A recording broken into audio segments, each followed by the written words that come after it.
Hi all வணக்கம், welcome back to our channel. இன்றைக்கி நம்ம சேனலில் வந்து வித்தவுட் கார்ட் த்ரெட் இல்லாமல் பைப்பிங் எப்படி பண்ணலான்னு பார்க்கலாம். இங்கே வந்து ஸ்லீவ் வந்து கீழே ஹெம்லைனில் 1.5 இன்ச் வந்து அதிகமாக வச்சு மார்க் பண்ணி வச்சுருக்கேன். அதே மாதிரி மேலே வந்து ஒரு லைன் போட்டு மார்க் பண்ணிக்கோங்க அந்த 1.5 இன்ச்சுக்கு மேலே. இப்போ வந்து பைப்பிங்க்கு கான்ட்ராஸ்ட் கலர் ஃபேப்ரிக்கும் அதே 1.5 இன்ச் இருக்கிற மாதிரி கட் பண்ணி எடுத்திருக்கேன். உங்களுக்கு வேணும்னா இன்னும் கொஞ்சம் ஒரு 2 இன்ச் கூட கட் பண்ணிவிட்டு அப்படியே இந்த மாதிரி ஃபோல்ட் பண்ணி வச்சுக்கோங்க. ஃபோல்ட் பண்ணிவிட்டு நம்ம மார்க் பண்ணியிருக்கோம் இல்லையா, அந்த லைன்லேயே வந்து இந்த ஃபேப்ரிக் வச்சுட்டு ஒரு 1/8 இன்ச் வந்து நம்ம தள்ளி ஒரு ஸ்டிச் வந்து போட்டுக்கலாம்.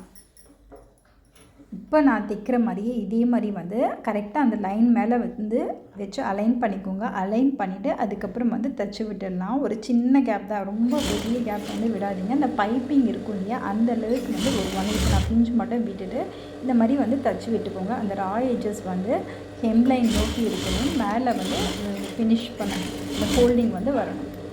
இப்போ வந்து இந்த மாதிரி தைச்சிட்டு அகைன் வந்து ஹெம்லைன் வந்து 1/2 இன்ச் இருக்கு இல்லையா, அதை ஃபோல்ட் பண்ணி இப்படி மடித்து கரெக்டாக அந்த பைப்பிங் இருக்கிற மாதிரி தெரிகிற மாதிரி வச்சுட்டு இப்படி வந்து தைச்சிக்கலாம். நம்ம நீட்டாக வந்து நம்ம தையல் போட்டிருக்கோம் இல்லையா, அதுக்கு நேராக வர மாதிரி இந்த மாதிரி ஃபோல்ட் பண்ணிவிட்டு நம்ம நீட்டாக வந்து கொஞ்சம் நெயில் வச்சு க்ரீஸ் பண்ணினாலும் நீட்டாக வந்து வந்துடும். இந்த மாதிரி வந்து தைச்சி விட்டுட்டு இந்த எக்ஸ்ட்ரா இருக்கிறதெல்லாம் வந்து கட் பண்ணிக்கலாம். கட் பண்ணிவிட்டு இதே மாதிரி உள்ளே ஃபோல்ட் பண்ணி இப்போ வந்து ராங் சைடு இருக்கும் இல்லையா, அந்த சைடு வந்து ஃபோல்ட் பண்ணிவிட்டு இதேமாதிரி ரைட் சைட்லேயே ஸ்டிச்சஸ் போடுற மாதிரி பார்த்துக்கோங்க.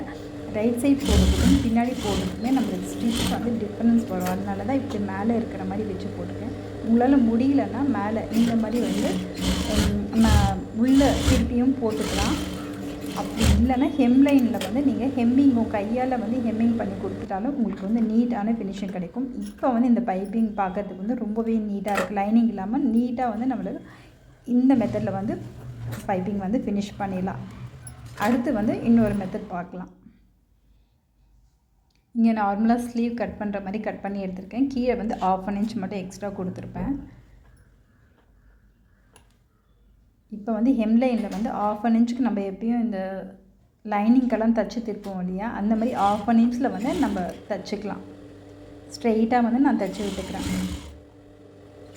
கரெக்டாக வந்து 1/2 இன்ச் நேராக ஸ்டிச் வந்து போட்டுக்கலாம். போட்டுட்டு இப்போ வந்து நகத்தை வச்சு இந்த மாதிரி ப்ரெஸ் பண்ணி நகம் கிடையாது, ஃபிங்கரை வச்சு வந்து ப்ரெஸ் பண்ணி விட்டுக்கோங்க. ஃபிங்கரை வச்சு நல்லா ப்ரெஸ் பண்ணிவிட்டு இப்போ வந்து பைப்பிங் வந்து உங்களுக்கு எந்தளவுக்கு வித் வேணுமோ அந்த மாதிரி வந்து ஃபோல்ட் பண்ணிக்கலாம். இந்த மாதிரி நிறைய பேர் வந்து இந்த மாதிரி ஃபோல்ட் பண்ணி போட்டிருப்பீங்க. இதில் வந்து ஸ்டிச் வந்து கொஞ்சம் ஃபேப்ரிக் மேலே போடுவீங்க இல்லையா, அந்த மாதிரி போடாமல் இந்த பைப்பிங்க்கும் துணிக்கும் நடுவில் வந்து ஒரு பள்ளம் மாதிரி வருவாங்கள்ல, டிச்னு சொல்லுவோம். அந்த டிச்லேயே வந்து நீங்கள் ஸ்டிச் போட்டிங்கன்னா நம்மளுக்கு நீட்டான ஒரு பைப்பிங் ஃபீல் வந்து அந்த லுக் வந்து கிடைக்கும். இப்போ நான் போடுறேன் இல்லையா, அந்த டிச்லேயே பள்ளத்துலேயே வந்து ஸ்டிச் வர மாதிரி வந்து போட்டுக்கோங்க. இது வந்து உங்களுக்கு ஒரு ப்ரொஃபஷ்னல் லுக் வந்து கொடுக்கும். இந்த தைக்கும்போது ஸ்பீடாக தைச்சிங்கன்னா உங்களுக்கு வந்து பிகினர்ஸ்க்கு கண்டிப்பாக வந்து வராது. எக்ஸ்பீரியன்ஸ் இருக்கவங்களுக்கு வேணால் வரும். கொஞ்சம் பொறுமையாக வந்து இதே மாதிரி ஒரே லென்த்தில் இருக்கிற மாதிரி தைச்சிக்கோங்க. இப்போ தைச்சிட்டு பின்னாடி வந்து நம்ம அந்த ஃபோல்ட் பண்ணி திருப்பி தைச்சிக்கலாம். இதுவுமே ஹெம்மிங் பண்ணலாம். அப்படி இல்லைனாலும் இங்கே கொடுத்துருக்குற இந்த மெத்தட் வந்து ஃபாலோ பண்ணிக்கலாம். நம்மளுக்கு ஒரே அளவு நீட்டாக வந்து இருக்குது. இப்போ வந்து அந்த எக்ஸ்ட்ரா 1/2 இன்ச்சில் வந்து நம்ம தைச்சிருக்கோம் இல்லையா, அதில் தைச்சிட்டு எக்ஸ்ட்ரா இருக்கிறத கட் பண்ணிவிட்டு திருப்பி வந்து ஃபோல்ட் பண்ணி நம்ம தைச்சிக்கலாம். அதர்வைஸ் நீங்கள் வந்து ஹெம்மிங் கொடுத்துக்கலாம்.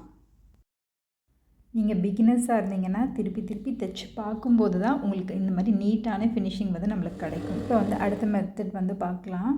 இப்போ வந்து லைனிங்கும் ஸ்லீவோட மெயின் பார்ட்டும் வந்து கட் பண்ணி வச்சுருக்கேன். இப்போ நார்மலாக வந்து எப்பயுமே லைனிங் எப்படி அடித்து திருப்போம், கீழே வந்து ஹெம்லைனில் அதே மாதிரி அடித்து திருப்பிக்கலாம். நம்ம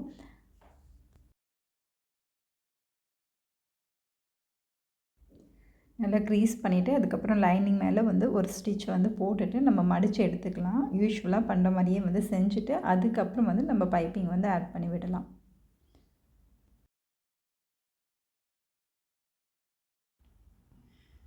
மடித்து தைச்சிட்டு அதுக்கப்புறம் வந்து நான் பைப்பிங்காக வந்து ஒரு கான்ட்ராஸ்ட் கலர் துணி எடுத்திருக்கேன். அது வந்து ஒரு 1.5 இன்ச் வந்து இருக்கிற மாதிரி வித் எடுத்துக்கோங்க. லென்த் வந்து ஸ்லீவோட நீளத்துக்கு ஏற்ற மாதிரி எடுத்துக்கோங்க.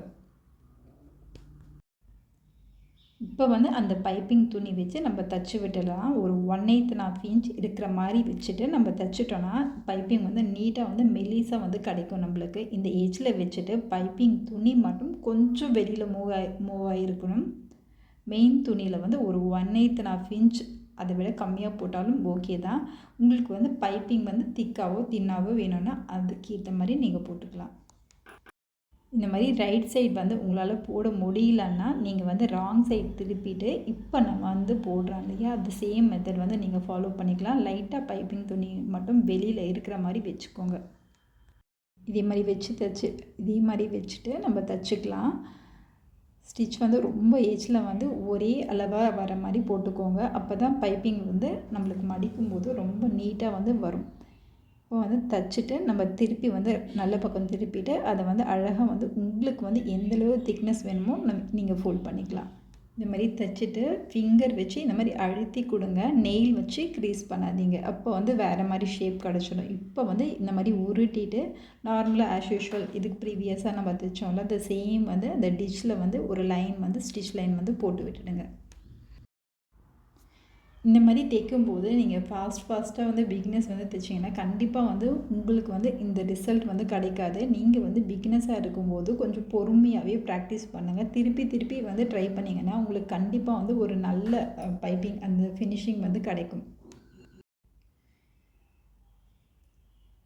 இந்த டிச்லேயே தைக்கும்போது தான் நம்மளுக்கு நீட்டான ஃபினிஷிங் கிடைக்கும். இப்போ வந்து ஹெம்லைன் வந்து நீங்கள் அந்த வெறும் லைனிங்கோடு கூட அட்டாச் பண்ணிக்கலாம். இந்த 3 ஸ்லீவ் டிசைனுமே நீங்கள் ட்ரை பண்ணி பார்ப்பீங்கன்னு நினைக்கிறேன். உங்களுக்கு பிடிச்சிருக்கும்னு நினைக்கிறேன். நம்மளோட வீடியோ வந்து ஃபஸ்ட் டைம் பார்க்குறீங்கன்னா நம்ம சேனல் சப்ஸ்கிரைப் பண்ணி வச்சுக்கோங்க. அதே மாதிரி இந்த வீடியோ பிடிச்சிருந்தால் லைக் பண்ணிக்கோங்க. தேங்க்யூ ஃபார் வாட்சிங்.